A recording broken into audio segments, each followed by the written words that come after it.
Mootummaan Israa'el naannoo Amaaraa fi Affaaritti lammiiwwan rakkoo nageenyaan qe'eesaanirra buqqaaniif kan ta'u meeshaalee adda addaa toonii 10 ol mootummaa Itoophiyaa deeggare. Buufata xiyyaaraa Boolee mooraa tajaajila kaargootti argamuudhaan deeggarsicha kan fuudhan ministeera dhimma dubartootaa fi hawaasummaa Dr. Ergoogee Tasfaayeeti. አልባሳት፣ ዳይፐሮች፣ ዊልቸሮች፣ ወከሮች uffata adda addaa meeshaalee qulqullinnaa wilcharoota meeshaalee tajaajila fayyaaf oolanii fi kanneen biroo deeggarsa nuuf taasisuuf qopheeffaman keessaa walakkaa kan ta'u harka keenya ga'eera.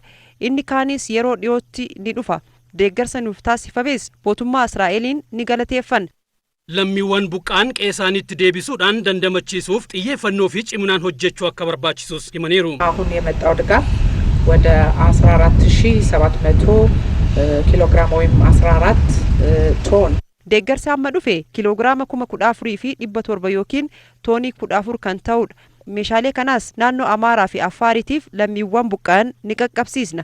Lammiiwwan kanneen qe'ee isaaniitti deebi'an akka dandamatan gochuus ni qabna. Walitti dhufeenyi Itoophiyaa fi Israa'el misoomaa fi dhimmoota hawaasummaatiin daran cimee itti fufa kan jedhan Itoophiyaatti ambaasaaddara biyya Israa'el Allelliin Admaasuuti. እስራኤል የምትመኘው ለኢትዮጵያ ሰላም፣ አንድነት Israa'el Itoophiyaaf kan hawwitu nageenya, tokkummaa, jaalalaa fi waliif yaaduudha.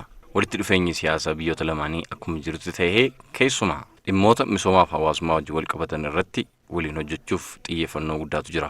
Deeggarsi taasifamee biyya Israa'elitti dhaabbilee dhimma gargaarsaa irratti hojjetan irraa kan argame ta'uu himaniiru.